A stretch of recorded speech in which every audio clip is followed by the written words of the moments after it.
Christmas, if it's all just glitz and joy and presents, isn't anything. Christmas to me is about that idea of that bleak, dark, hovering close to despair and finding some sort of hope and happiness within that.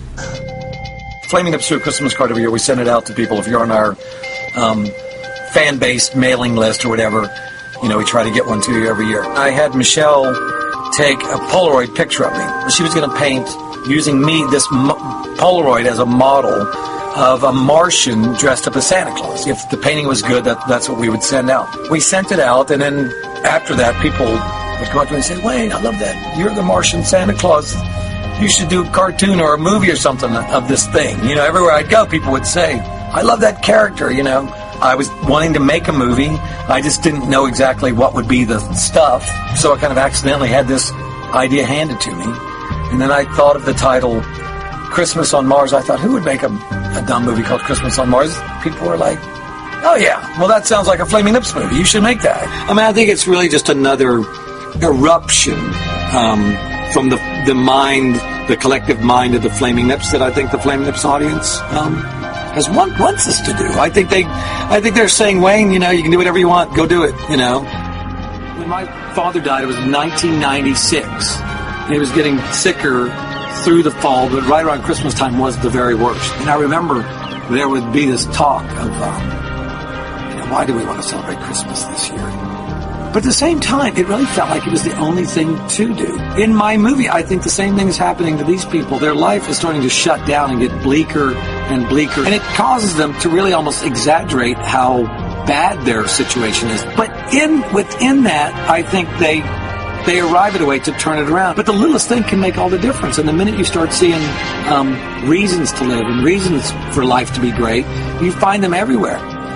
It is an optimistic, hopeful story. And it's funny to talk about things like hope when you really are making this kind of absurd, intense, freak out art. But I'm always surprised whenever the Flaming Lips, without any intention, I say Flaming Lips because it's me and these guys, we're doing this thing, that it does turn out to be kind of optimistic and hopeful. And I'm always impressed by that. I don't know if I knew exactly how much work it was going to be before I started, but you get into it and you start to think, well, you got to build all the sets, and you know, there is this idea of continuity, and do I really know what good acting is? And you know, I mean, I really am doing this in the spirit of like punk rock, where you know, if there's an analogy of you know, a guy being inspired, grabbing a guitar and becoming the Clash, I don't know if that analogy would work. A guy sees a movie, grabs a camera, and becomes, you know, David Lynch. You know, I don't know if film is like that, because it's just too much work. If there's something about the movie you don't like, that would be me saying, here's what I want it to be. And if there's something in it that you think is beautiful and really works, I'd say that's Bradley making this seem like a whole piece. He's a great co-director, producer, or even the way that Dave Fridman works with you. They want you to do your thing. They encourage you to do your thing. And Bradley never would say, oh, Wayne, why are we this stupid marching band? They've got, you know, these vaginal orifices for heads. Why are we shooting that? I think when I told him I wanted to do things like that, you know, he was like, all right, that's what I thought we'd do. Let's go.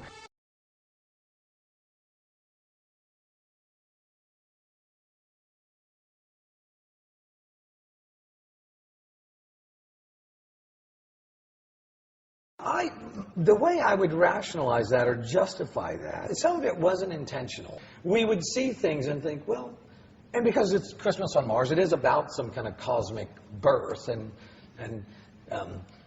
genitals and vaginas in particular are really good at birth things. Very you know, they're good for other things as well. But in my movie, it's about birth or whatever. You know, we thought we were free to sort of explore fantastical symbolism if we wanted to, and so we started to discover, well, that kind of looks vaginalistic, and then, you know, we did discover another one along the way, and as we got towards the end of because we were sort of editing it and making it at the same time, we would just go and create 2 or 3, stick them in there, where we felt like, I don't know, we kind of, not in a joking way, but, you know, about every 10 minutes, I feel like we want to see something vaginalistic. The vaginalistic looking things in my movie, I believe, are centered around the idea of birth. But in the minds of the people in the film, they're having some anxiety about it. And in the symbolism that I'm free to put into my movie, it's my movie, I'm sort of doing whatever I like. I want it to be sort of like this sort of hopeful, psychedelic thing. I don't want it to just be a story. I like that it can drift into some abstract, strangeness or pranksters or whatever. You never know. It is Christmas Eve.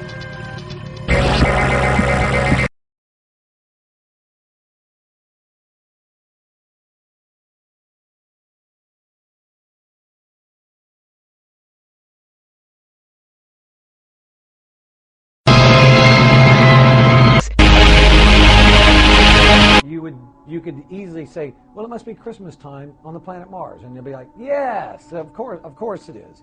But that's really about the only, not by design, but I think now that I see it and it's all made and it all exists, I think that's really about the only straightforward thing in it.